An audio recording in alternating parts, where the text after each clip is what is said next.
Dahil sa hirap ng buhay, ay napilitan si Doris na itigil ang pag-aaral at naisipang maghanap na lamang ng trabaho. May apat na kapatid siyang nag-aaral din ng high school at elementarya. Mag-isa silang itinaguyod ng kanilang ina dahil maagang sumakabilang bahay ang kanilang ama.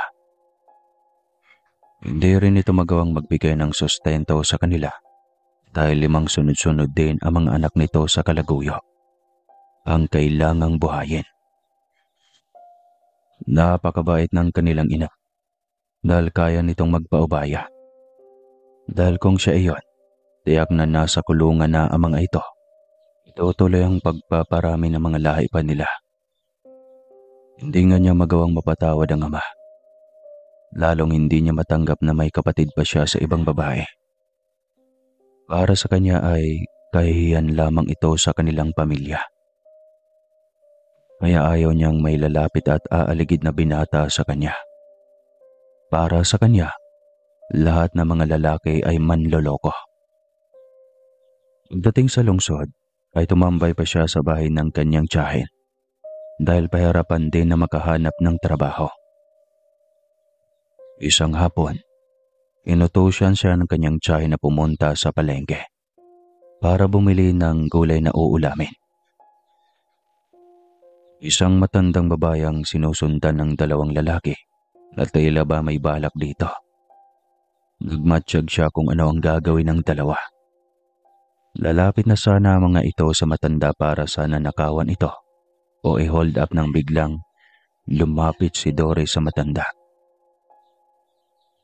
"Lola, nandito na po ako," sigaw niya. Nagulat ang 2 hold-upper. Tila nabulabog ang masamang balak ng mga ito. Takbuhan ng mga ito palayo, kaya napabuga ng hangin ang matanda. Handa na kumawala na ang kaninang kaba at tensyon na bumabagabag sa kalooban nito.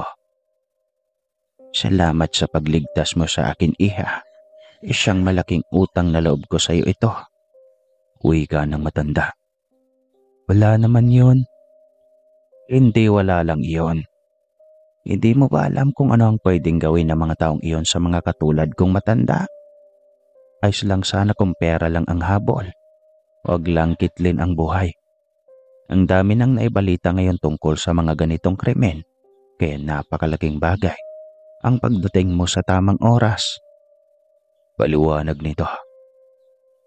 Wala iyon sa kanya, kaya kibit balikat lamang siya. "Ganoon po ba, Lola? Mabuti na lang pala nakasunod ako sa inyo." "Oo, naaberya kasi ang kotse ko. Diyan lang sa unahan pinagawa ng aking driver." "Naku, sabi ko na nga pong mayaman kayo. Pasyensya ka na po." "Ayos lang naman. Ako si Doña Milagrosa. Saan ka ba umuwi?" Doon sa kabilang kanto po, sa ilalim ng tulay. Pero taga-probinsya talaga po ako. Naghahanap lang ng trabaho dito sa lungsod." "Trabaho ka mo? Di sakto. Ikaw ang hinahanap ko." "Po?" gulat na tanong niya. "Oo. May apo kasi akong may bipolar. Kailangan niya ng mag-aalaga sa kanya. Tingin ko, ikaw ang nababagay sa trabahong iyon. Malaki rin naman ang pasahod." Biglang nagliwanag ang kanyang mundo nang marinig na may trabaho na siya at may kalakihan ang sahod. Makakatulong na siya sa kanyang ina.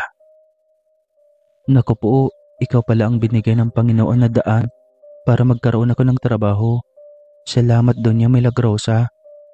"Walang anuman. Ito ang address. Pumunta ka bukas ng umaga. Magsisimula ka na ng trabaho." "Salamat po, Doña. Asahan mong darating ako ng maagang maaga?" sagot niya. Halos hindi na siya makatulog sa sobrang kasabikan. Wala na siyang ibang pangarap kundi ang maiahon lahat ng pamilya sa kahirapan. Kinabukasan, maagang nagising si Doris para gumayak ng maaga rin. 8:00 pa lang ng umaga ay nasa harapan na siya ng gate ng nasabing address. Nakalagay doon ang pangalan ng taong dapat niyang hanapin at pagsilbihan. Kabado siya. Ngunit kailangan niyang lakasan ang kanyang loob.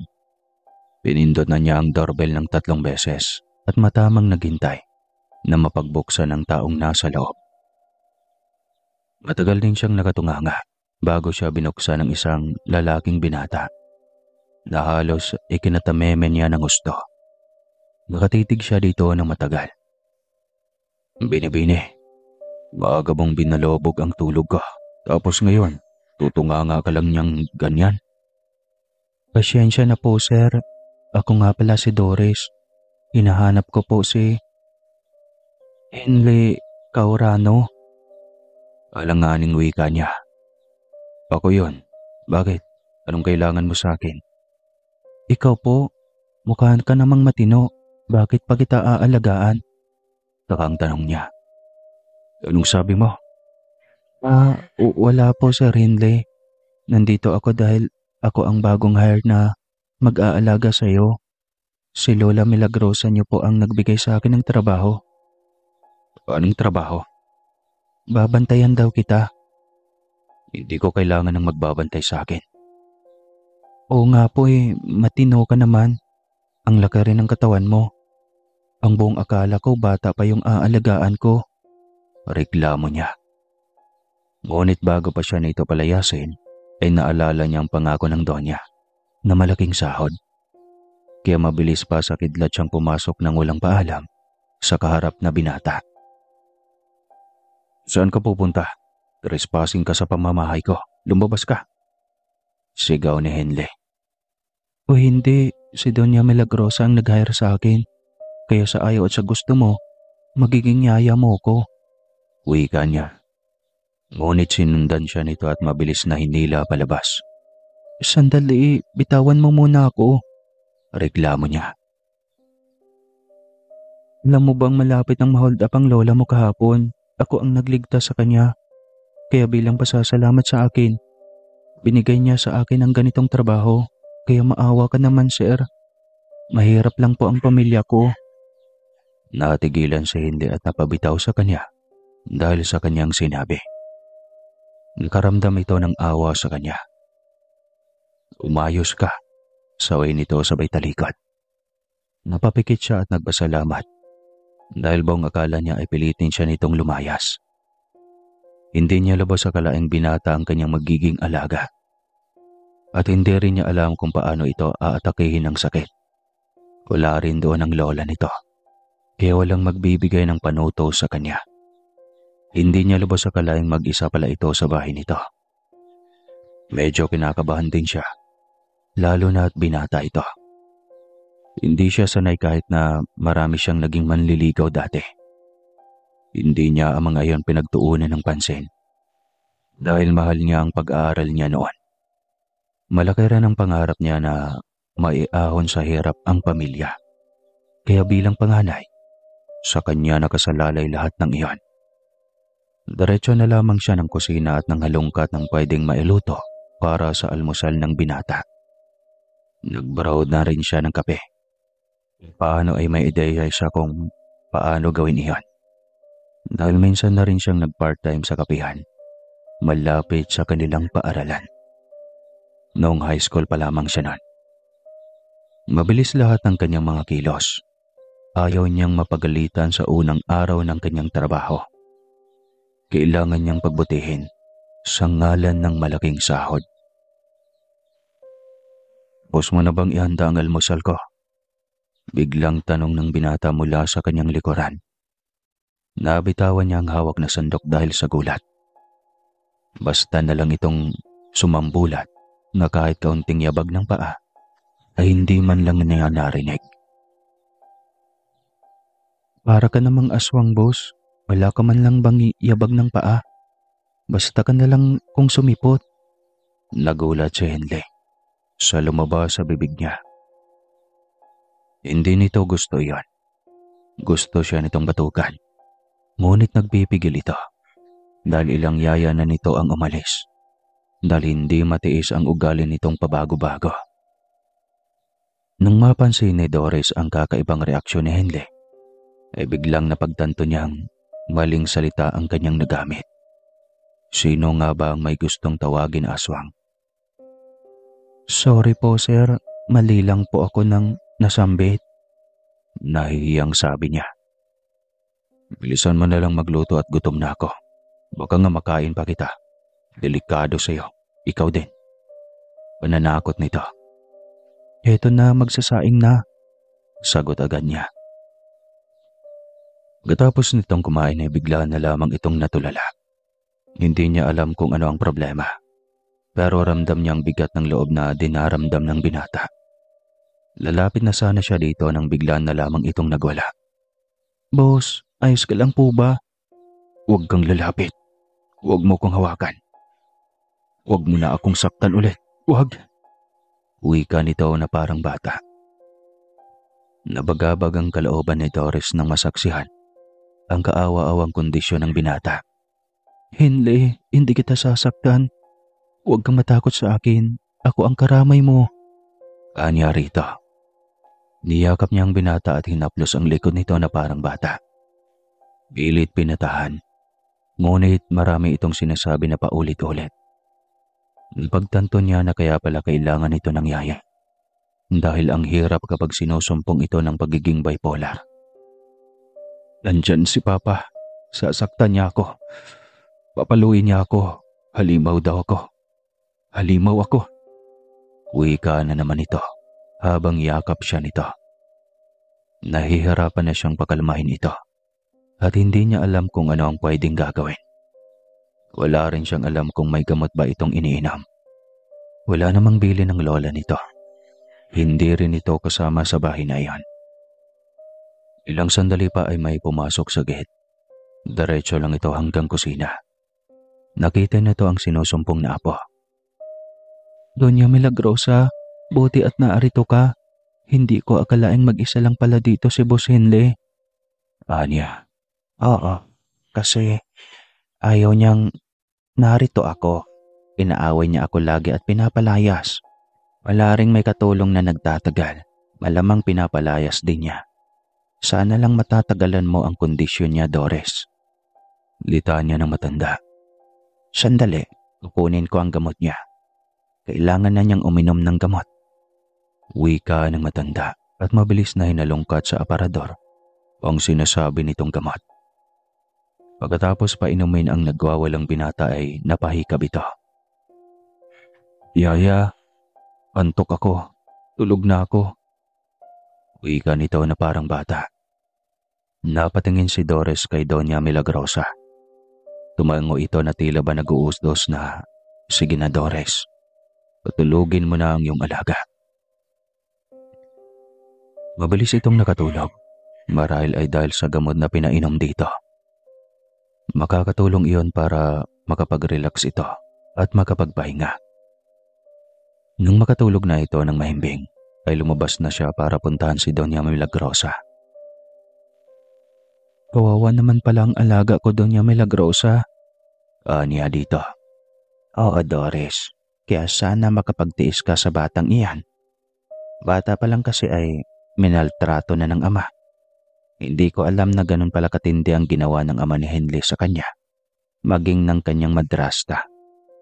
Mabuti na lang, abesto ko. Naipagiganti ko ang apo ko. Ngayon, iyon nga lang, hindi pa rin siya nakaligtas sa matinding trauma na sinapit niya sa kamay ng mga iyon. Naging bipolar pa siya dahil sa pangmaltrato sa kanya ng walang puso niyang ama. Kwento ni Doña Milagrosa. Mas lalong nahabag ang kanyang loob. Bago umalis ang Doña ay ibinili nito sa kanya lahat ng reseta ng binata.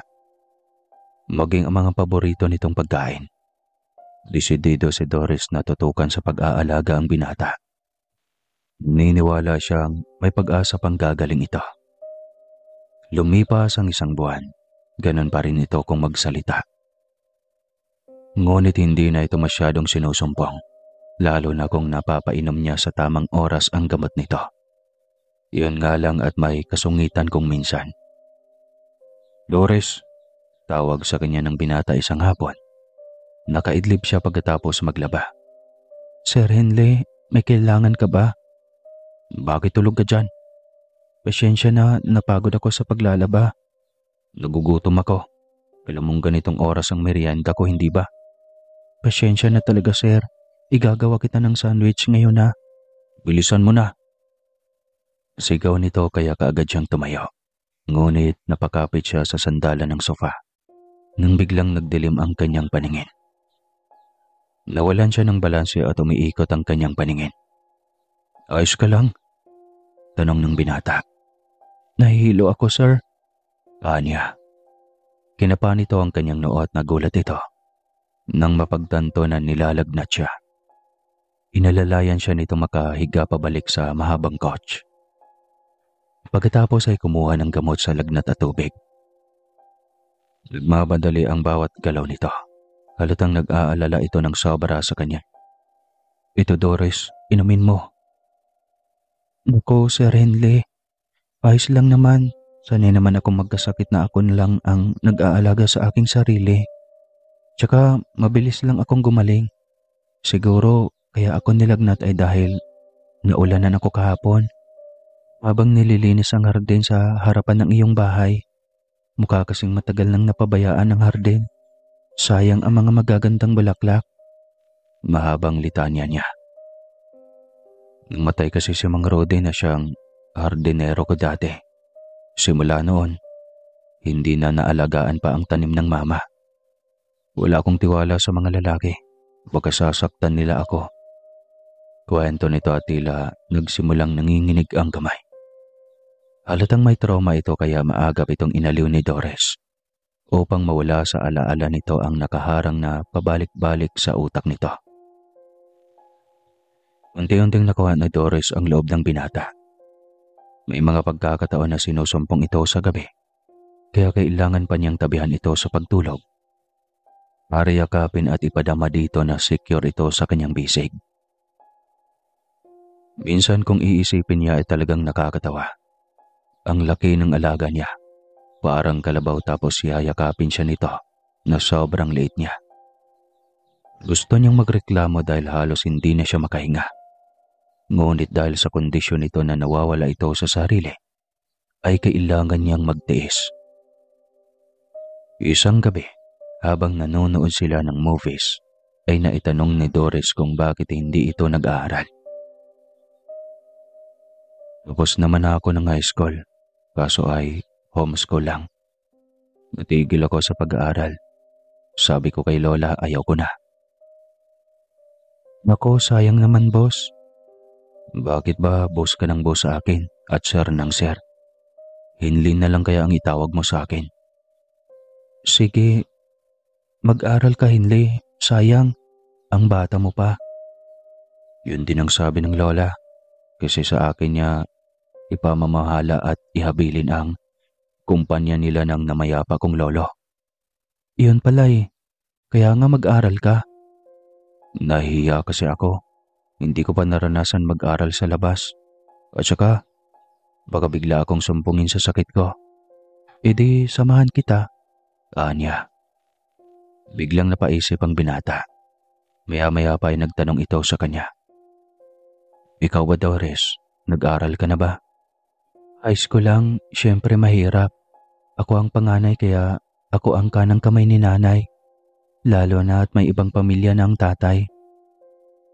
Biglang sumilay ang lungkot sa mukha nito. Agad iniba ni Doris ang usapan upang hindi ito muling maging emosyonal at bumalik na naman ang pagiging bipolar nito. Nang maging kalmado ito, matapos ng mahabang sandali, ay bigla itong nagsalita. Doris, bakit hindi? Sabi ko, di ba, hanggang high school ka lang? Bakit hindi na lang tayo sabay mag-aral? Ako nang bahala sa tuition mo. Naku, baka magalit si Doña Milagrosa. Masyado na kayong maraming pabor na binigay. Ang taas na nga ng sahod ko eh. Deserve mo din naman ang sahod na iyon. Napakasipag mo at maalaga. Siyempre kasama lahat sa trabaho ko iyon. Tsaka ayaw kong mawala ng trabaho. Kailangan mapag-aral ko ang aking mga kapatid. Doris, sige na. Para may kasama ako mag-aral. Pamimilit nito. Malaki ang pera ko sa bangko. Kayang-kaya kitang pag-aralin. Pamimilit pa rin ito. Kanina pa siya gustong pumayag dahil pabor sa kanya iyon. Kaso ay iniisip niya na baka sabihin ng Donya na sinasamantala niya ang kabaitan ng kanyang alaga.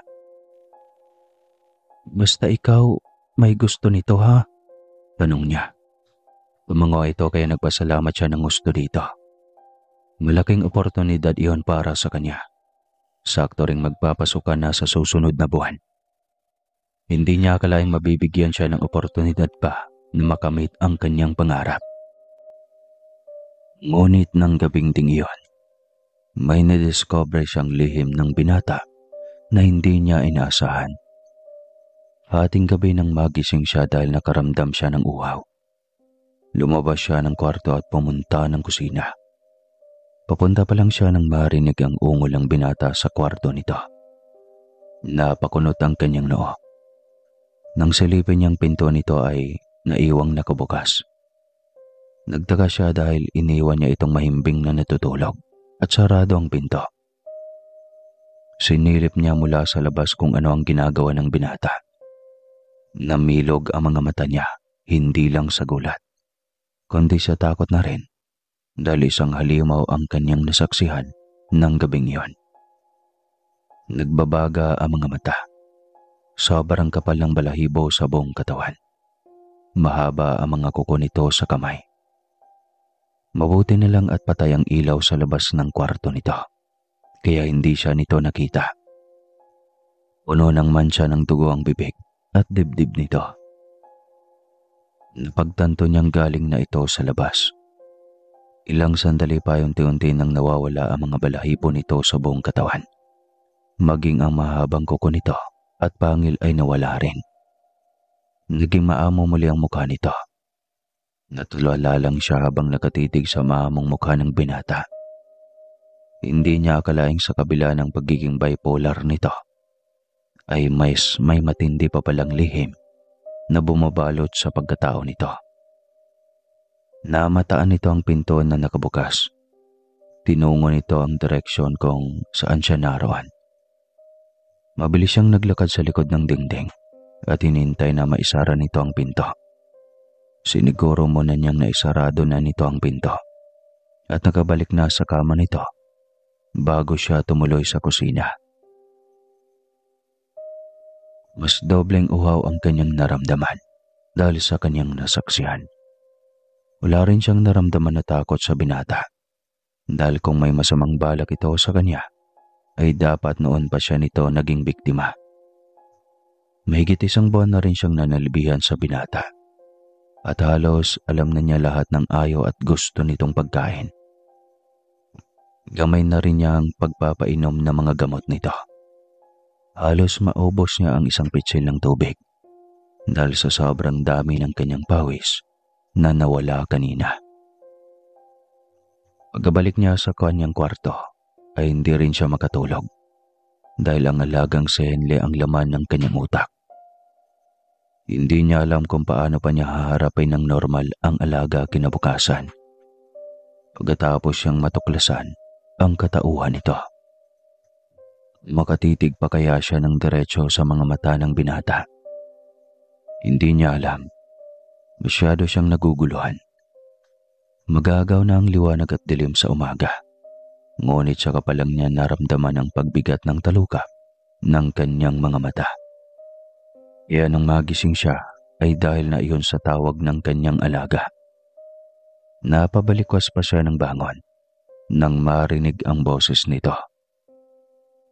"Diyos ko, anong oras na?" Gulat na tanong niya sa kanyang sarili. Nang tignan ang orasan sa dingding, ay diretso na siyang tumayo patungo sa pintuan. 8:00 na ng umaga at oras na ng gamot na Henle. "Masama ba ang pagkaramdam mo?" tanong nito nang binuksan niya ang pinto ng kanyang kwarto. Oo Pasensya na Henle." "Ayos lang, tapos naman na akong magluto. Kaya kita ginising para sabay na tayong mag-almusal." "Diyos ko, nakakahiya naman sa'yo." "Ayos lang, wala namang problema. Minsan lang naman. Tsaka masigla ako ngayon." Isang beses lang naman ito sa isang taon, kaya masaya ako. Wika nito. Bigla niyang naalala ang na-discovery niya kagabi. Bigla niyang natanong sa kanyang utak. Dahil kaya sa nangyari kagabi? Halos mapatalon pa siya sa gulat nang bigla itong magsalita. Gusto mo, ipapasyal kita sa mall mamaya. Libre ko ang gastusin. Tanong nito. Naku, huwag na. Wala naman akong kailangang bilhin. Imposibleng wala, babae ka. Hindi pwedeng wala kang pangangailangan. Sumama ka na. Hindi ko tatanggapin ang sagat mong pagtanggi. Isa pa ay, mamimili na rin tayo ng mga gamit sa pag-aaral. Natawagan ko na ang lola at sobrang saya niya nang malaman na mag-aaral ako sa kolehiyo kasama ka. Litanya nito. Tila nakaramdam rin siya ng galak sa sinabi ng binata. Nawala sa utak niya ang pagiging aswang ng binata. Unang pagkakataon niyang gumala sa syudad, kaya sobrang saya niya. Dinala siya ng binata sa mga mamahaling kainan. Marami din itong pinamili sa kanya. Hindi niya akalaing napaka-generous nito sa mga yaya nito. Gusto niyang tanungin kung bakit ito iniwan ng mga dating yaya.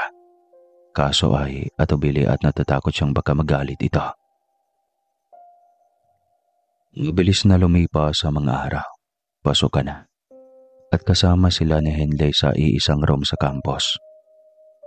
Pareho sila ng kurso na kinuha. Iyon ang pagiging business ad. Hindi na mahalata ang pagiging bipolar ni Henley. At sinisiguro naman ni Doris na napainom ito sa tamang oras ang gamot dito. Napakahaba na ng panahon ng treatment nito, ngunit hindi pa rin ito lubusang gumaling. Dahil unang araw sa pasukan, ay wala pang masyadong klase. Pakikihalubilo pa lang sa mga kaklase. Ngunit napagtanto ni Doris na iba ang ugali ng mga high class ng syudad kaysa sa probinsya. Hindi naman siya nangaano, pero tila may mainit na agad ang ulo sa kanya. Napakababa, sambit ang isa sa kanilang kaklase habang tinitignan ang kanyang damit. Mahabang palda na bulaklakin at Rayford na damit na kulay puti. Ikaw yan, di ba? Balik dito ni Henley sa dalaga ng marinig nito na mapagtanto na si Doris ang punteriya nito. Mas lalong hindi maipinta ang mukha ng kaklase nilang si Dorothy. Tumahimik na ito at hindi na muling nagsalita pa hanggang sa lumayo na sila sa mga ito. Habang nasa leksyon, ay hindi makapag-focus si Doris. Nasa binatang amo na ang focus ng utak niya, na kahit anong pilit niyang iwaglit ay nagsusumiksik pa rin. Hindi siya magkapaniwala na ipinagtatanggol siya nito. Kinahaponan ay nauna siyang bumaba dahil magbabanyo si Henley. Hinintay niya ito sa baba ng building. Nag-aabang kung kailan ito bababa. Hindi niya inasana lalapitin siya ng grupo ni Dorothy. Inikutan pa siya ng dalaga at inirapan. Tingnan niyo ang kanyang sapatos. Sobrang mumurahin. Ang kanyang bag. Ang kanyang lahat na gamit. Naku, sobrang mumurahin lahat. Sang squatter ka ba galing? Bumalik ka doon. Oportunista ka. Halata namang yaya ka ni Henley. Tama ba ako? Tahimik lang si Doris habang nakikinig sa mga panlalait nito. Ano naman ang pakialam nito kung isa lang siyang yaya ng binata? Magsasalita pa sana si Dorothy nang makita nitong pababa na ng hagdan si Henley. Hinila nito ang kanyang kamay palayo sa mga grupo. Masama ang titig na ipinakul nito kay Dorothy bago siya tuluyang hinila nito patungo sa kotse. Aray ko naman, Henley. Reklamo niya nang nasa kotse na sila. Hindi niya maintindihan bakit kanina pa mainit ang ulo nito. Pinagtatanggol nga siya nito, ngunit pagkawari naman niya ay napilitan lang ito dahil magkasama sila. Si Dorothy bang naging karelasyon mo noon? Tanong niya. Tumahimik ka, Doris. Wala kang karapatan na magtanong sa akin. ng kung anong bagay. Dahil katulong lang kita. Narinig mo? Bigla siyang nanliit sa sinabi ng binata. Napahiya siya ng gusto, ngunit totoo naman ang sinabi nito. Kaya hindi na siya nagsalita pa. Pinilit din niyang huwag maiyak at baka mapagalitan pa siya ng gusto nito. Ang daming ugali ni Henley na sobrang nahirapan siyang intindihin. Diretso na kaagad itong naggulong sa kwarto pagdating ng bahay. Samantalang siya ay naglilinis habang nagluluto. Wala pa namang masyadong pag-aralan dahil unang linggo pa lang ng pasok. Pagkatapos siyang magluto ay tinawagan na niyang amo para kumain. Ngunit ayaw nito at ang dahilan ay busog pa ito. Hinayaan na lang din muna niya dahil mainit ang ulo nito. Kinabukasan ay sabay pa rin silang pumasok. Dahil sa presensya ni Henley, ay hindi na siya binubuli pa ni Dorothy at ng mga kaibigan nito. Iyon nga lang, at tila misteryoso ang katauhan ng babae para sa kanyang amo. At iyon ang gusto niyang malaman. Araw ng Sabado walang pasok. Habang nasa banyo ang kanyang amo, ay nilinis niya ang kwarto nito. Ginawa niya yung pagkakataon para maghalukay ng mga gamit nito. Gusto niyang malaman kung ano ang papel ni Dorothy sa buhay nito noon. At kung bakit ganon ang mga ito kung magpataasa ng pride. Na tila ba siya pa ang naging gitna. Isang maliit na kahon ang kanyang nakita sa ilalim ng kama nito. Dati pa niya itong namataan doon. Ngunit ngayon lang siya nag-interes na silipin kung anong laman ito. Nagulat siya nang makita kung ano ang nasa loob ng kahon. Mga literato lahat iyon ni Dorothy at Henley. Tansya niya ay nasa 15 o 16 anyos ito. Tsaka lang niya napagtanto na magkakilala nga ang dalawa.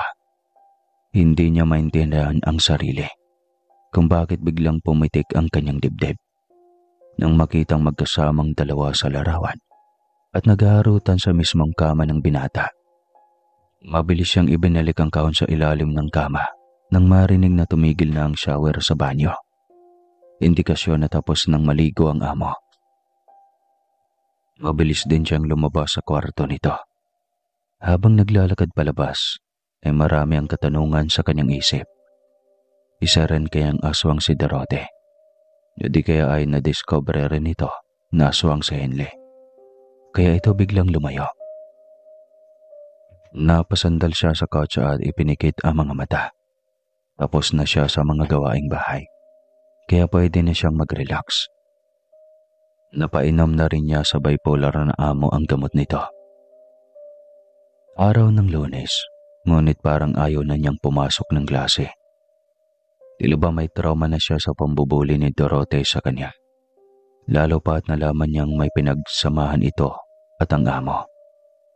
Malayong ipagtatanggol siya nito lagi. Ngunit kung hindi siya mag-aaral, ay tiyak na pagagalitan rin siya ng amo. Pagkarating ng campus, ay nagmadali siyang pumasok ng room. Hindi na niya hinintay pa si Henley dahil naghahanap pa ito ng parking space para sa dala nitong kotse. Ngunit hindi pa man siya nangangalahati sa pasilyong nilalakaran nang salubungin siya ni Dorothy at ng kaibigan nito. Nax, totoo pala talaga ang balita, nakatulong at personal assistant ka lang ni Henley. Grabe namang pagka-oportunista. Sinabayan pa talaga ng boss sa pag-aaral sa mamahaling school. Pwede ba, Dorothy? Si Henley mismo ang namilit sa akin na mag-aral dito. Kaya huwag mo akong tawagin na oportunista. Sila ng lola niya ang may gusto na ipasok ako dito. Tapos hindi ka tumanggi. Ang galing, walang hiya din. Hindi siya nakaimik sa tura nito. Gusto lang din naman niyang makapag-aral. May mali ba sa pagtanggap niya ng oportunidad na iyon? Lumanang isa pa nilang kaklase na binatang si Wilmer. Sininta nito si Dorothy nang makita nitong binubuli siya. Dorothy, ano na naman yan? Hindi ka na talaga nagbago. Simula high school, war freak. Hanggang sa kolehiyo ba naman? Hindi ka talaga nagmamature. Saway nito. Pagkatapos ay hinila siya nito hanggang sa makarating sa loob ng kwarto. Salamat ha, anya rito. Walang naman, sa susunod. Huwag mo nang pansinin ang babaeng iyon. Malaaway talaga yon at parang bata. Kilala mo na siya ng gusto ah. Siyempre, kaklase ko yan simula high school. Naging syota niya ng tagapagmana ng mga Kaurano hotels at mga shipping vessels sa bansa. Si Henley ba? Mismo, ang alaga mo. Alam mong alaga ko si Henley. Siyempre, ang bilis kayang kumalat ng balitang iyan. Ngunit mag-ingat ka. Bukod sa bipolar ang binatang iyon, isa rin niyang aswang. Maging kay Dorote ay mag-ingat ka rin. Dahil sila ang mga mahihiyamang aswang sa ating bansa. Kung papansin mo, walang tumatagal na yaya ni Henley sa kanyang pagiging bipolar. Huwag kang maingay sa ganitong isyu ha. Saka na tayo uli mag-usap. Mamaya may ibibigay akong protection sa'yo. So mag-uusap ulit tayo para lang aware ka. Uwi ka nito at umupo na sa upuan nito na may ilang distansya rin mula sa kanya. Kinabahan siya bigla sa naging kwento ng binata. Sakto ring pagpasok nila Dorote at halos magkasabay ito at ang kanyang alagang si Henley. Bakit mo ko iniwanan? Tanong ni Henley na makaupo ito sa kanyang tabi. Pasyensya na Henley. Ang tagal mo kasing makabalik. Nahirapan ka bang maganap ng mapagparkingan? Pero sabay naman kayo ni Dorote, hindi ba? Tanong ba niya dito? Umahimik ka. Saway nito na tila ba nagagalit pa sa kanya. Hindi na siya nito muling kinausap pa. Hanggang sa matapos ang buong araw ng klase ay hindi siya nito kinausap. Araw ulit ng Sabado, nagpaalam siya kay Henley na mag-day off. Pumayag naman ito kaya sobrang tuwa niya. Gusto niyang makausap ulit si Wilmer at nais siyang malaman kung ano ang nais nitong ibigay sa kanya. Nag-text ito na papunta na ito para sunduin siya. Magbibihis na ako, sagot niya dito. Pagkatapos may text ang binata, ay mabilis siyang nagayos at lumabas ng kwarto. Nakatayo siya sa harap ng gate habang tinitignan ang mga papalapit na mga kotse. Biglang bumukas ang gate at nang lingunin niya ay ang alaga niyang itong si Henley. Hindi naman masyadong halata na excited tayo. Saan nito? Hindi naman excited Henley. Ganito lang talaga ako makapag-appreciate kahit sa kaunting oras na ibinibigay ng tao sa akin. Ganon? Sinong kasama mo? Bakit bihis na bihis ka? Tanong ng amo. Henley, mamamasyal lang sana kami ni Wilmer. Nagpaalam naman akong mag-day off ngayon. Pumayag ka rin naman, di ba? Si Wilmer? Hindi. Hindi pwede. Bawal kang maglandi. Sir, wala na akong gagawin pa sa loob. Tsaka, mamasyal lang, hindi maglalandi. At anong gagawin niyo? Labas na po kayo doon, sir. Personal na buhay ko na to. Kayo nga, di ko na pinapakialaman. Reklamo niya. Papalapit na sa Wilmer at kampante pa itong nakangiti habang nakatitig sa kanya. Nang biglang singhalan ito ng kanyang amo. Ikaw lalaki, umalis ka na. At ayoko nang makita ka pa na lumalapit kay Doris. Narinig mo? Galit na utos ni Henley kay Wilmer. Bakit naman kita susundin? Ikaw ba ang nobyo niya? Tanong ni Wilmer. Natahimik si Henley ngunit matalim ang titig na ipinukol nito kay Wilmer. Hindi nagpatinag ang binata. Layunin nitong maikwento kay Doris ang tungkol sa lihim ng angkan ng mga Kaurano. Wala akong pakialam kung ano ka sa buhay ni Doris. Basta layuan mo siya. Kung ayaw mo maging magulo ang iyong buhay, kuha mo. Pananakot ni Henley sa binata. Napaatras si Wilmer at mabilis na bumalik sa kotse nito. Pinaharurot nito ang kotse palayo. Naiwang laglag ang mga balikat ni Doris habang palapit sa maliit na pintuan ng gate. Inis na inis siya sa kanyang amo. Gusto lang naman niyang malaman tungkol sa pagkatao nito na lahat ay alam na ni Wilmer. Hindi naman siya natatakot na aswang ang binata, ngunit gusto niyang malaman kung ano ang nangyari sa mga dumaang yaya sa buhay nito. Wala silang imikan habang papasok sa loob ng bahay. Diretso sana siya sa kanyang kwarto nang bigla siyang hinawakan ni Henley. "Bakit na naman?" tanong niya. "Binabalaan kita, Doris. Iba ako magalit." Wika nito. Bigla siyang kinilabutan. Naalala niyang tungkol sa ikukwento pa lang ni Wilmer. Tungkol sa mga dating yaya nito. Hindi siya sumagot dito. Nang bitawan siya nito ay tuloy-tuloy na siyang pumasok sa loob ng kwarto niya. Hindi na siya nag-aksaya pa ng oras para lingunin ito. Tuloy-tuloy lang siya hanggang sa maisara na niya ang pintuan ng kanyang kwarto. Simula noong madiscover niyang aswang ang amo, ay lagi niyang sinisiguro na nakakandado ang pinto ng kanyang kwarto at hindi na rin siya nakikitulog pa sa kwarto nito.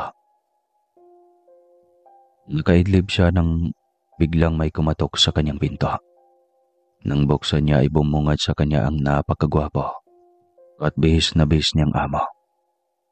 "Samahan mo ko," wika nito. "Saan naman?" "Basta, samahan mo lang ako. Wala nang maraming tanong." Wala siyang magawa pa kundi sundin ito. Nagmamadali siyang magbihis at lumabas na agad ng kwarto. Naghihintay na ito sa kotse, kaya doon na rin siya dumiretso. Mabilis siyang sumampa sa loob ng sasakyan. Pinaharorot din agad ito ng binata, hanggang sa makarating sila sa isang magandang tanawin. Aminadong aliw na aliw si Doris, habang tinitignan ng paligid. Halos nasa gitna sila ng kalawakan. Nakita lahat ang magagandang tanawin. Sa kabilang dako ay dagat, habang sa kabila naman ay mga kakahuyan. Ilang oras din ang usad ng kotse bago nila narating ang lugar. "Sana pala si Dorothy na ang dinala mo dito, Henley. Hindi ako." "Hindi mo lang ako gusto makasama. Ang gusto mong isama ay ang mukhang babaero na iyon. Kaalam mo naman kagapuhan." "Nagsalita itong hindi babaero. Akala mo naman matinong lalaki." "Matino akong lalaki. Nagkaroon lang ako ng trauma dahil sa aking ama at madrasta. Gumaling naman ako noong mag-17 ako. Ngunit bumalik na naman dahil sa Dorothy na yan." Hindi siya magkapaniwala sa narinig mula sa bibig nito. Gusto niyang magtanong ngunit nahihiya rin siya. "Ayaw kitang mahalin pero minahal kita. Hindi naman talaga dapat eh." Wika pa nito. "Bakit?" tanong niya. Bigla na lang itong tumayo. Pagkatapos ay sumigaw ng buong lakas. Na tila ba inilalabas ang buong lakas nito sa katawan. Walang ibang naroon kundi silang dalawa lang na nakasandal sa pintuan ng kotse. Laking gulat niya nang makita ng mismong dalawang mata niya. Ang sabay ng pagtubo ng mga balahibo nito sa buong katawan. Pangil, kuko, at maging ang biglang panlilisik na mga mata nito. Nakakatakot, ngunit hindi sa kanya. Na tila kilalang kilala na ang buong pagkatao, kahit sa ilang buwan pa lamang nilang pagsasama. Tinitigan siya nito, tila kinilatis kung ano ang magiging reaksyon niya. Pagkatapos nitong ipakita sa kanya ang tunay na katauhan nito. "Eto ako. Ganito ang pagkatao ko. Kaya ako pinapakita sa iyo ang totoong pagkatao. Dahil gusto kong malaman mo kung kaya mo pa rin ba akong mahalin sa kabila ng aking katauhan. Kaya mo ba akong mahalin kahit ganito ako?" Tanong nito. "May trust issue na ako. Hindi ko alam kung bakit minahal kita. gayong napakalayo mo sa mga babaeng gusto ko. Pero gusto talaga kita, kaya gusto kong makasiguro kung mamahalin mo pa rin ako sa kabila ng ganitong pagkatao ko. Wika pa nito. Hindi niya alam kung ano ang magiging reaksyon sa mga sandaling iyon. Hindi kasi niya inasahan na magtatapat sa kanya ng pag-ibig ang binata. At lalong hindi niya inasahan na kaya nitong ilabas ang nakatagong katauhan nito sa mismong harapan niya. Hindi man lang nito alam na matagal na niyang nadiscover ang nakatagong katauhan nito. At dahil naging halimaw ito, ay bigla itong nagutom. Hindi mapakali na tila ba ay may hinahanap sa paligid. Lumayo ito at hindi niya alam kung saan pupunta. Nagmamadali rin siyang sundan ito sa takot na baka mapahamak ang binata. "Henley, bumalik ka!" sigaw niya rito.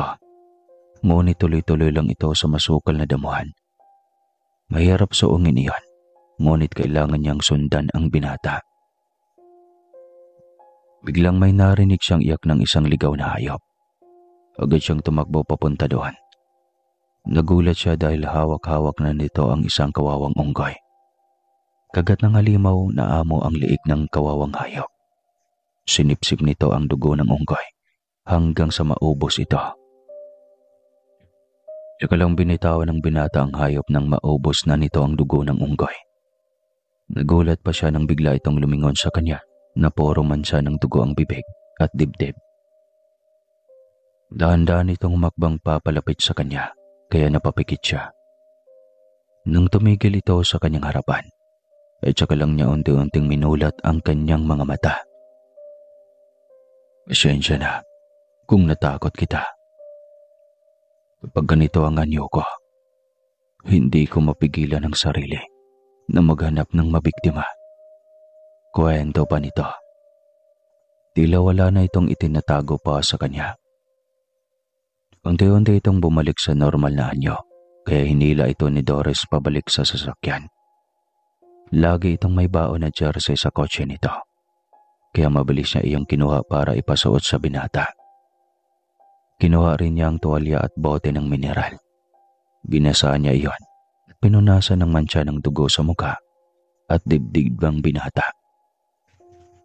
Kinuha rin niya ang kanyang pulbo sa kanyang bag at pinunas dito upang mawala ang lansa ng dugo sa katawan nito. Naawa rin siya sa binatang amo. Alam niyang sobrang hirap ng kondisyon nito. Mayaman nga ito ngunit bukod sa bipolar ay isa ring aswang. Ang daming pabago-bago sa buhay nito at hindi man lang nito alam kung kailan aatake ang pagiging bipolar at pagiging aswang. "Kanina ka pa tahimik. Ano, iiwan mo rin ba ako dahil sa natuklasan mo sa akin?" Tanong nito sa kanya. Bigla na lang itong umiyak. Nataranta siya dahil mukhang magsiswitch mode na naman ito sa pagiging bipolar. Agad niya itong nilapitan. Kailangan niya itong pakalmahin bago pa man ito tuloy ang bumalik sa pagiging isip bata. "Henley, karamay mo ako sa lahat ng oras. Asahan mong hindi ako mawawala sa tabi mo kahit anong mangyari." Anya, sabay yakap dito ng mahigpit. Hinaplos niya ang likod nito upang mabilis itong tumahan. "Lahat sila ayaw sa akin. Nilalayuan nila ako. Kahit ama ko ay sinasaktan ako at halos papatayin ako dahil sa katauhan kong ito. Malay ko ba na ako ang magmamana ng yaman at pagiging halimaw ng angkan?" Wika pa nito.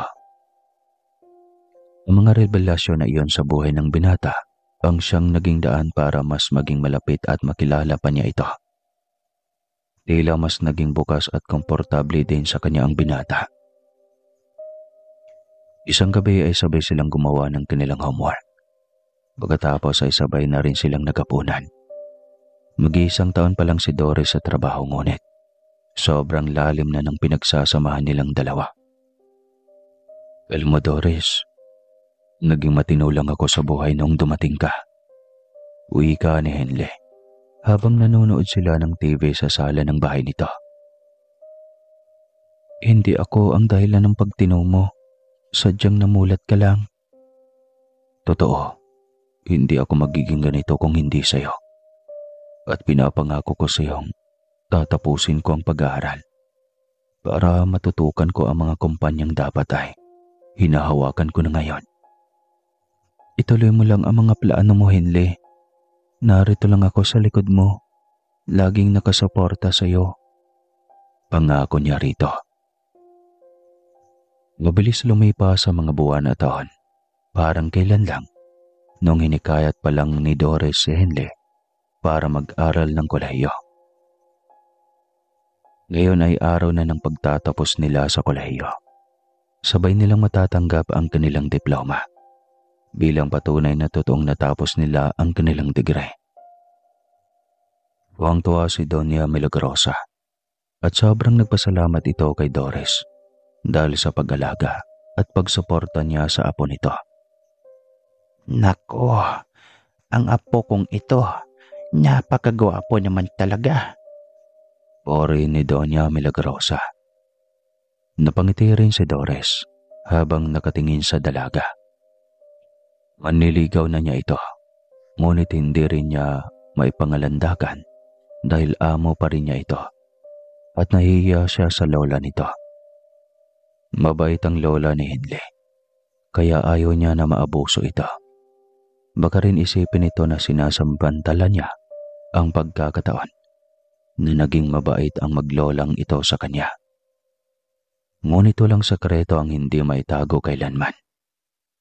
Nalaman ng Donya ang panliligaw ni Henle sa kanya. Ipinatawag siya nito, kaya mas lalo siyang kinabahan. Kabado siya habang papasok sa kwarto ng Donya. Nang katukoy niya ang pinto, ay narinig niya ang seryoso nitong boses. Tuloy ka, anito. Pagkapasok niya ay, Magandang araw po, Doña Milagrosa. Bati niya sa matandang umiinom ng tsaa sa harap ng mesa nito. Doris, diretsahin na kita. Tila nakalimutan mo kasi ang papel mo sa buhay ni Henle. Ako niya mismo ang nagsasabi sa iyo na wag kang makipagrelasyon sa apo ko. Hindi kayo bagay. Si Dorote ang nais kong makatuluyan niya.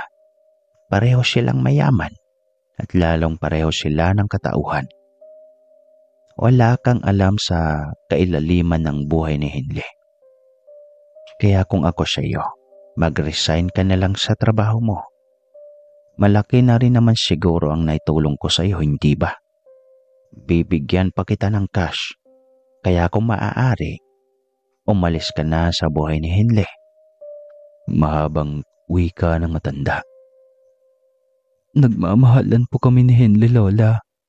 Wala po akong masamang intensyon sa apo niyo. At lalong hindi nalingid sa akin ang nakatagong pagkatao niya.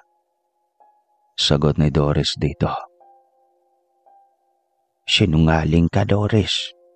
Kung hindi ko pa alam ang mga katulad niyo ay mga gold digger.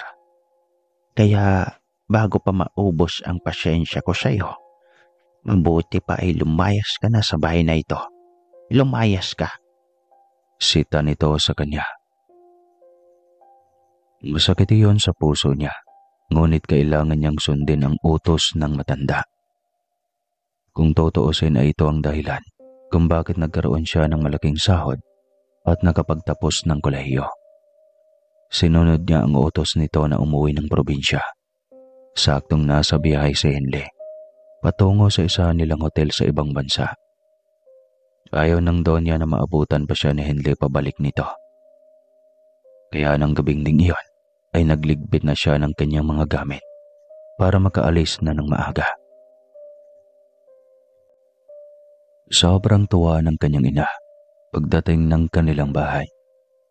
Binabati kita, anak. Hindi ako makapaniwala na makukuha mo rin ang pangarap mo. O doon ay napaaral mo pa ang mga kapatid mo. Salamat, Nay. para talaga sa inyo lahat ng pagsisikap kong ito. Napakaswerte namin sa iyo, anak. Maswerte din naman ako sa inyo, Nay. Lalo na at nagsusumikap din ang mga kapatid ko na makapagtapos. Ipapakita natin kay tatay na mali siya na iniwan niya tayo, na totoong pamilya niya.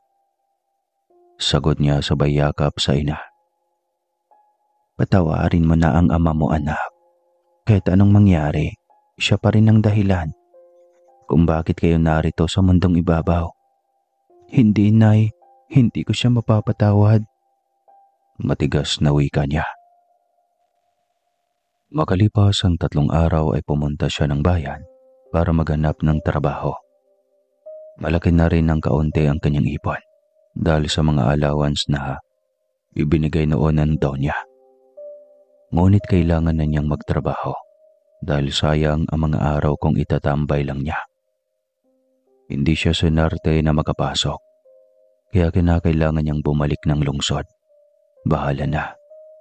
Siguro naman ay hindi na sila maglalandas pa ni Henle. Isang malaking kumpanya ang kanyang napasukan at sobrang tuwa niya dahil hindi siya nahirapan. Nai-hire at nakapag-training agad siya. Isang business consultant sa isang malaking kumpanya. Iyon ay ang malaking kumpanya ng pabahay. Madali lang din niyang napagtagumpayan ang training. Isang linggo pa lang siyang regular noon sa kanyang trabaho nang makasalubong niya sa Wilmer sa gusali ng kanyang pinagtatrabahuan. Wilmer, ikaw na ba yan? Ang tagal nating di nagkita. Anya rito at hindi makapaniwalang makikita pa ito matapos ang mahabang panahon. Nako, hindi ko inasahan na dito kita makikita. Ang tagal kong naghanap sa'yo, saad ni Wilmer.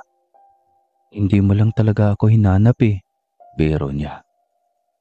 Lumipat kasi ako ng pag-aaral para layuan ka. Mahirap kalabanin si Henle. Siguro naman alam mo na. Kumusta kayo ngayon? Tanong nito. Naku, mahabang kwento, Wilmer. Pero tara, libre mo muna ako. Pag-iiba niya ng kanilang usapan. Sige ba? Sagot nito. Si Wilmer na ang nag-order ng lahat ng pagkain para sa kanilang dalawa. Mabilis lang din na naibigay sa kanila ang kanilang order. Kaya habang kumakain ay nagkukwentuhan. Huli na ng matanaw ni Wilmer ang papalapit na si Henle. Si Henle, nandito siya. Sambit ng binata kaya sinundan ni Doris ng tingin ang tinuturo ng binata. May kasama itong babae kaya biglang sumikip ang kanyang dibdib. Lalo na mapagtanto kung sino ang babae na kasama nito. Marahil nga ay katulad ng katauhan ang mga ito. May mga mutya ng aswang. Kakambal ng yaman na meron ang angkan ng mga ito. Wilmer, madalas ba sila dito? Si Dorote, oo. Alam mo naman na makilala kami simula high school. Pero si Henle, ngayon ko lang yata nakita dito. Wika nito. Hindi sinasadyang nagtama ang kanilang paningin. Napayoko siyang bigla at halos mabingi sa tibok ng kanyang puso. Mula sa kanyang peripheral vision, ay nakita niya itong naglalakad papalapit sa kanila. Nagpakita na pala ang scammer. Mag-ingat ka, Wilmer. Baka mamaya pala lalayasan ka rin. Tapos maabot ang makapal na sobre mula sa magulang mo. Wika nito habang nanlilisik ang mga mata na nakatitig kay Doris. Namilog ang mga mata niya sa gulat. Alam niyang may laman ang sinabi nito. Hindi ko maintindihan. Anong issue mo kay Doris? Ha, Henle? Kunot na ang tanong ni Wilmer. Ngunit hindi ito sumagot. Bagkus ay nanlilisik pa rin ang mga mata habang umakbang palayo sa kanila. Binilisan na lamang ni Doris ang pagkain at mabilis na nagpaalam kay Wilmer. Nagboluntaryo itong ihatid siya ngunit nagmatigas siyang huwag ihatid ng binata. Pagkarating ng kanyang apartment ay hindi siya mapakali. Hindi niya maintindihan ang sinasabi ng binatang si Henley. Subalit duda siyang pinaparinggan siya nito. Ilang sandali pa lang matapos siyang makapaghubad ng sapatos at blazer nang biglang may kumatik ng kanyang pintuan. Kumunot ang kanyang noo. Sinundan ba ako ni Wilmer? Tanong niya sa kanyang sarili. Binuksan na lamang niya ang pinto. Laking gulat niya na mapagtanto kung sino ang nasa kanyang harapan. Ikaw? Gulat na sambit niya. Umiikot ang paningin nito sa harap ng kanyang apartment. Ito lang bang nabili mo sa halagang kapalit ko? Tanong nito. Anong binili? Nakarenta ako dito. Nakarenta? Anong pinaggagamitan mo ng pera, Doris? Hindi ko alam kung ano ang mga sinasabi mo, Henley. Hindi ba? Nagka-amisya ka pagkatapos mong tanggapin ang 500 piso. Galing kay Lola Milagrosa. Kapalit ko. Bakit, Doris? Bakit? Galit at parang gusto na nitong maiyak. Hindi totoo yan. Hindi ko magagawa ang bagay na iyan. Napakasinungaling mo, Doris. Sinungaling. Sigaw nito at sa sobrang pagsabog nito sa galit, bigla na lang itong nag-ibang anyo. Kung noon na hindi siya takot sa limaw na kaanyuan nito, sa pagkakataong iyon ay halos gusto na niyang lamunin ang lupa. Nakapagtago lang sa galit nito sa kanya. Nagbabaga ang mga mata nito. Gustong-gusto siya nitong lapain, kaya nagmakaawa siya dito ng sobra. Maawa ka, Henley. Hindi pa ako handang mamatay. Marami pa akong pangarap para sa mga kapatid ko. Anya. Ngunit wala itong pakialam. Patuloy lang ito sa paghakbang palapit sa kanya. Kung hindi mo pala ako kayang mahalin, mas mabuti pang kainin ko na lang iyong puso mo upang habang buhay kang nasa alaala ko. Uwi ka nito. Diyos ko, Henley. Inaatake ka yata ng pagiging bipolar mo. Hindi ganyan ang pagkakilala ko sa'yo. Ano na bang nangyari sa'yo? Umiiyak na wika niya. Biglang bumukas ang pintuan, kaya pareho silang nagulat. Wilmer! Gulat na sambit niya. Wilmer, tulungan mo ako. Wala sa tamang pag-iisip si Henley. Anya. Wala talaga siya sa kanyang pag-iisip dahil halimaw ang kumokontrol sa kanyang pag-iisip. Kaya dapat lang na mamatay siya. Wika ni Wilmer. Huwag. Parang awa mo na. Huwag mong saktan si Henley. My God, Doris. Aswang ang kaharap mo. Kayang-kaya kanyang patayin. Alam ko, pero may pagkakataon pa siyang magbago. Mabilis na sagot niya. Patuloy pa rin na nagwawala si Henley. Kaya biglang naalala niya ang bisa ng asin. Sandali, huwag mo siyang galawin, Wilmer. Ako na ang bahala sa kanya. Sagot niya. Takbo siyang kumuha ng asin at sinabuyan ang binata. Sobrang nagwala ito sa hapde at namumula ang parte ng balat na natamaan ng asin. Pasyensya na, Henley, pero kailangan kong gawin ito para hindi ka makagawa ng masama. Aniya matapos mapahiga sa hapde ng asin ang binata. Nagwawala ito dahil sa sakit na naramdaman ito sa balat. Nag-aalala rin ng husto si Wilmer sa maaaring ganti ni Henley sa dalaga. Wala siyang laban oras na magiging mas mabangis pa itong aswang. Sigurado ka ba, Doris? Paano kung papatayin ka niya dahil sa ginawa mo? Nag-aalalang wika ni Wilmer. Natatakot rin ito sa binatang aswang. Alam kong hindi magagawa ni Henley sa akin ang bagay na iyan. Mabuti pa rin ang kanyang puso. Sagot niya.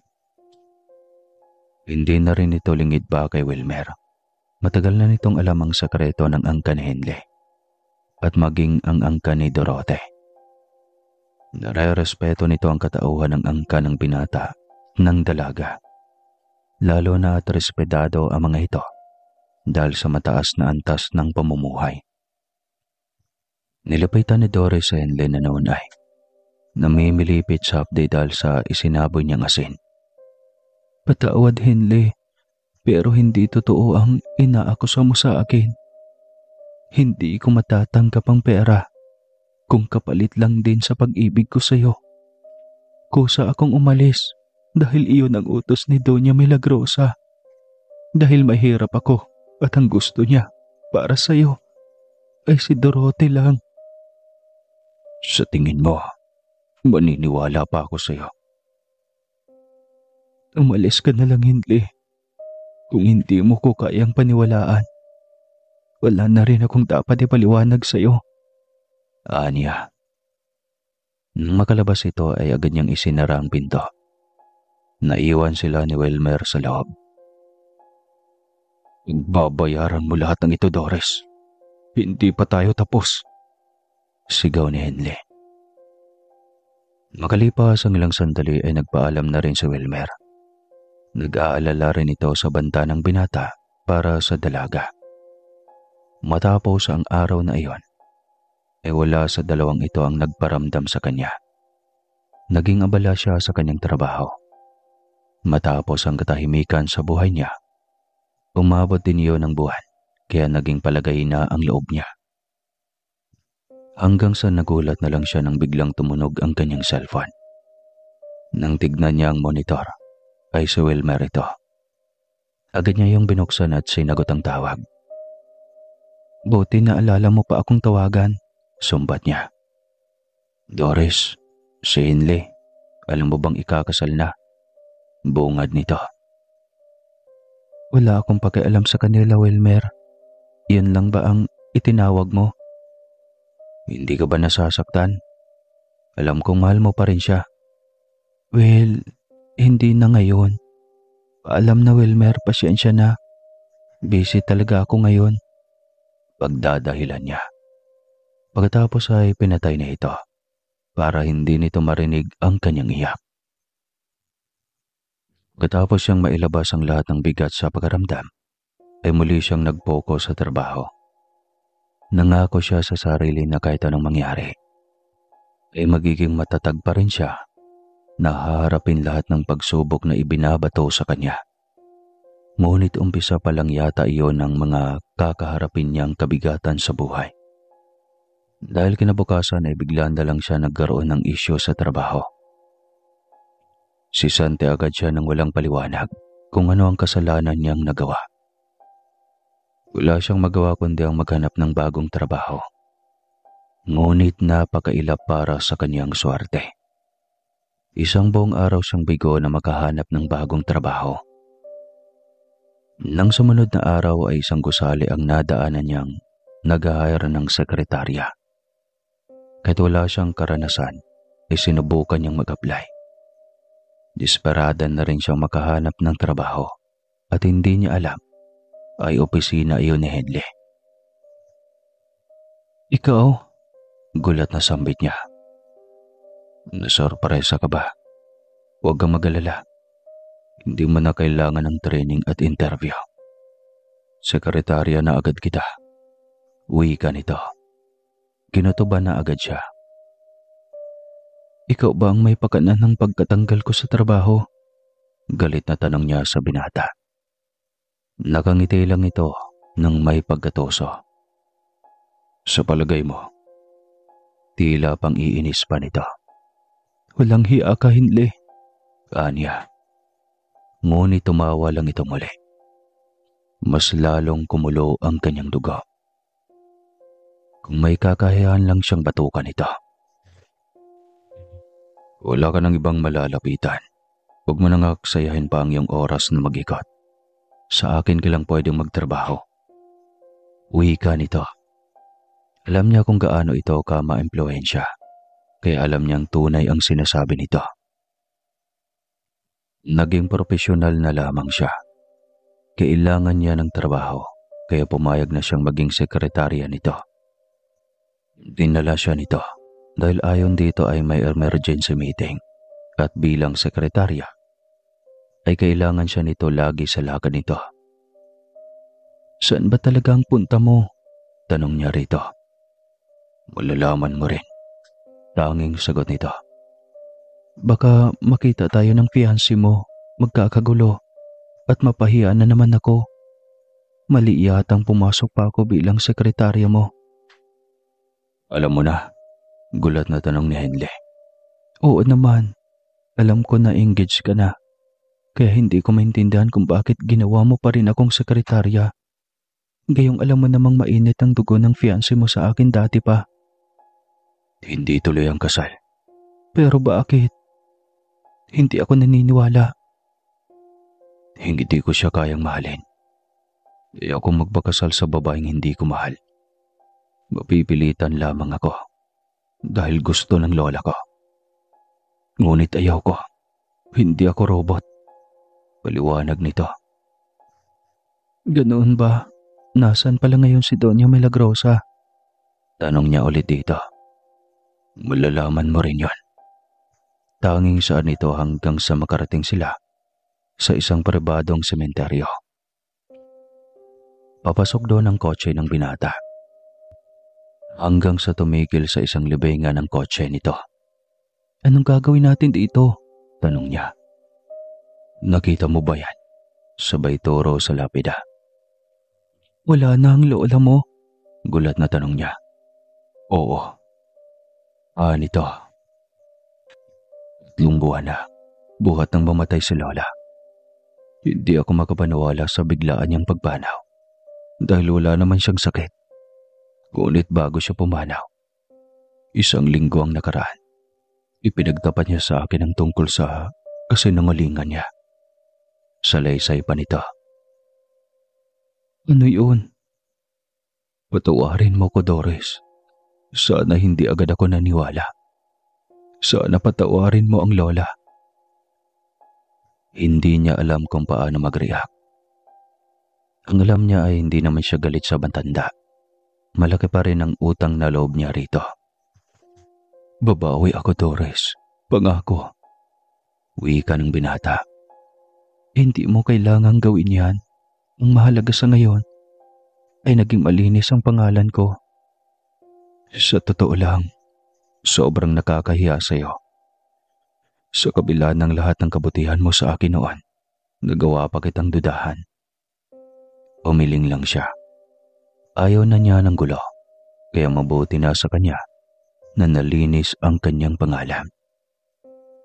Nagpaalam itong ligawan siyang muli. Hindi pa siya makapagdesisyon dahil sa mga nangyayari noon. Ngunit nangako ang binata na handa itong maghintay na kahit gaano pa katagal. Kahit na tumanda sila, di joke lang. Ngunit bago pa man nag-umpisa ang kanyang panliligaw, ay binalobog na agad ni Dorothy ang sinisimulan pa lang nilang samahan. Anong ginagawa mo dito, Dorothy? Kala ko ba nagkakaintindihan na tayo? Gulat na tanong ni Henle nang bumungad sa opisina niya ang dalagang si Dorothy. Nag-o-overtime silang dalawa ni Doris na mga sandaling iyon. Mag-aalas 6:30 pa lang noon ng gabi. At nagbuburaw ng kape si Doris sa maliit na kitchen ng opisina ni Henle. Narinig ang tila may kasagutan si Henle, kaya lumabas siya doon para silipin kung sino ang kaaway ni Henle. Kaya ayaw mong matuloy ang kasal dahil nandito na naman ang higad na iyan. Sigaw nito nang makita siya. Huwag mong idamay si Doris sa naging desisyon ko, Dorothy. Alam mong noon pa man ay si Doris talagang mahal ko. Kaya ni Lola ang nagpupulit na maituloy ang kasal. Ngayong wala na ang Lola, wala na rin ang kasal. Naintindihan mo ba yung Dorothy? Paliwanag ng binata. Baka sa mukha ng dalaga ang sakit na nadarama nitong pagkabigo. Ramdam iyon ni Doris dahil noong ipinagtabuyan siya ni Doña Milagrosa, ay tila hiniwa ng 100 ng beses ang kanyang puso. Nagulat na lang siya nang bigla na itong magwala at naging anyong aswang. Nais siya nitong sugurin ngunit mabilis ang kilos ni Henle. Agad itong nagpalitan niyo. Mabilis na sinulubong si Dorothy. Bago pa man ito makarating sa kinaroroonan ni Doris. Bitawan mo ko. Siya ang hadlang sa pagmamahalan natin. Hati tayo sa katawan niya. Ibibigay ko pa sa'yo lahat ng lamang loob niya basta mapatay lang natin siya. Galit na wika nito at sobrang nagwawala. Huwag na huwag mong saktan si Doris kahit isang kalmot lang. Hindi ka makakalabas ng buhay dito. Oras na gagawin mo yon. Anong pagmamahal? Hindi kita mahal. Hindi kita minahal. Ang Lola Milagrosa lang ang may gusto na maging asawa kita. Kahit minsan hindi ko ginusto maging asawa ka. Hindi kita magawang mahalin. Kahit anong pilit pa ni Lola sa akin. Sana maintindihan mo. Bigla itong napalahod. Biglang naging normal. Hindi na ito nakakatakot tignan. Bagkus ay nakakahabag ng kalooban. Anong wala sa akin na nasa babaeng yan, Henle? Hindi ba ako kamahal-mahal? Maganda rin naman ako sa normal na kaanyuan ko. Mahal kita kahit anong mangyari, kahit mga aswang ang lahi natin.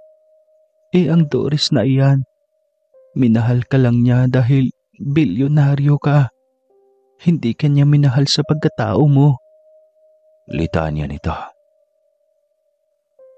Hinusgahan mo naman agad ako sa paraang gusto mo, Dorote. Hindi mo alam kung paano ko minahal si Henley. Kayang-kaya kong tanggapin na maging kagaya niyo. Para lang mapatunayan kong mahal ko siya. Hindi naman yaman ang habol ko sa kanya. At alam yan ni Henley. Hindi ako naniniwala sa iyo. Sinungaling ka. Papatayin kita. Sigaw nito na noon ay biglang naging halimaw muli. At hindi inasahan ni Henley ang gagawin nitong diretsong atake kay Doris. Nakalmot nito ang dibdib ng dalaga at halos bumuo ng 4 na kuko ni Dorothy sa kanyang dibdib. Mabilis itong hinila ni Henley. Subalit nag-uumayaw na si Doris sa sobrang hapdi ng sugat sa dibdib niya. Nang makita yon ni Henley ay nagbabaga sa galit ang kanyang mga mata.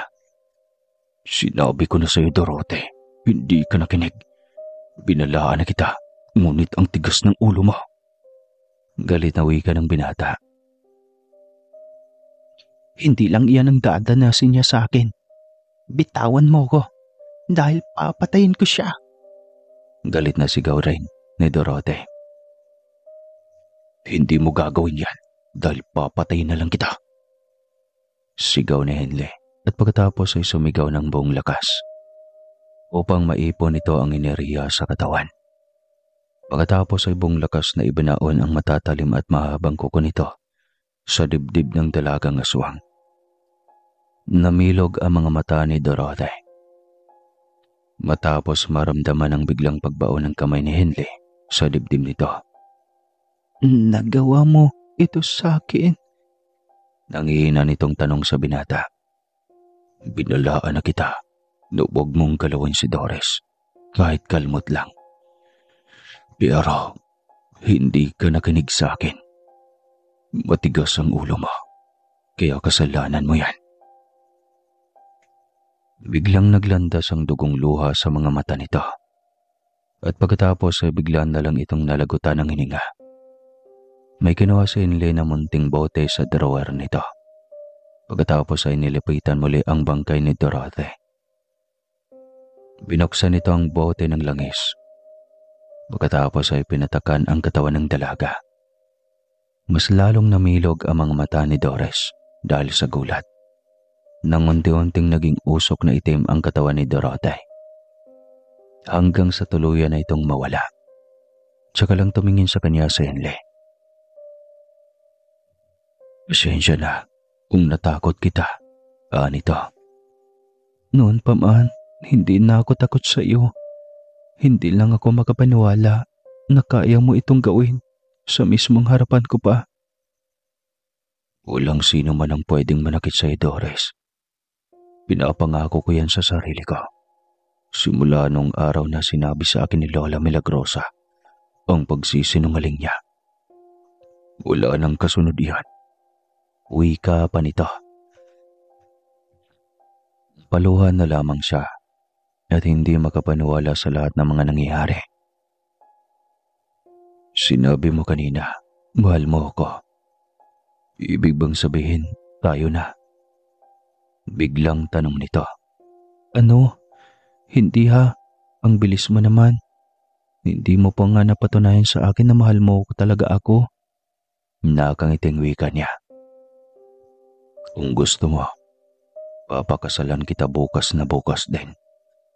Mapatunayan ko lang sa'yo na talagang ikaw ang pinakamamahal ko. Wika nito. Napangiti na lamang siya. Nilipitan niya ito at niyakap. Mahal na mahal kita, Hinli. Kahit magpakasal agad tayo ay hindi ako tatanggi. Ang dami na rin nating pinagdaanan. Sapat na iyon para mapatunayan natin sa isa't isa na nagmamahalan talaga tayo. Aniya kaya tuwang-tuwa ito. Hindi niya akalaing totohanin nito ang sinabi. Kinabukasan ay dinala siya nito sa wis, bit-bit ang wedding ring. Wala na siyang magagawa pa at oo ng oo na lang ang lahat ng sagot niya. Sa lakas pa naman ng impluwensya nito, ay nakasal agad sila. Makalipas lang din ng isang buwan, ay nagbunga agad ang kanilang pagmamahalan. Sobrang saya ni Hinli nang sabihin niya dito na nagdadalang tao agad siya. Ang galing mo naman, nabuo agad natin ang pangarap mong anak. Wika niya sa asawa. Salamat, Doris. Ngayon lang ako naging masaya ng ganito. Ikaw ang kumompleto sa buhay ko. Ikaw ang naging gamot sa karamdaman ko noon na pabalik-balik dahil sa mga trauma na dinanas ko. At ang pinakahinangaan ko sa iyo ay hindi mo ko agad hinusgahan sa kabila ng halimaw kong katauhan. Bagkus ay buo mong tinanggap ang isang ako. Mahabang litanya nito. Siyempre naman, ganyan naman yata talaga kapag nagmamahal, hindi ba? Minahal kita. Hindi ko maipaliwanag kung bakit. Basta minahal kita bilang ikaw. At dahil ikaw ay ikaw. Mahal kita nang walang kondisyon, Hinli. Mahal na mahal din kita, Doris. At handa akong ibigay lahat ng gusto mo. Mahalin mo lang ako ng tunay. At huwag ka lang mawawala sa aking buhay. Tapos, inggitin natin lahat ng nakikinig. Di joke lang. Niyakap siya nito ng mahigpit. Hindi niya alam na ganitong buhay ang kanyang tatahakin. Ngunit yakap niya iyon ng buong buo. At handa siyang bigyan ng maraming anak ang asawang aswang. Kung nais nito ang isang malaki at masayang pamilya. Suportado niya ito sa lahat ng bagay. At sisiguraduhin niyang sa lahat ng pagsubok na kakaharapan nito ay mananatili siyang katabi at kasangga nito. At dahil nagdugdug-aan na sila at may mga anak na, ito lang ang masasabi ko sa kwentong ito. Wakas! Gusto niyo pa ba ng ganitong kwento? Comment down below.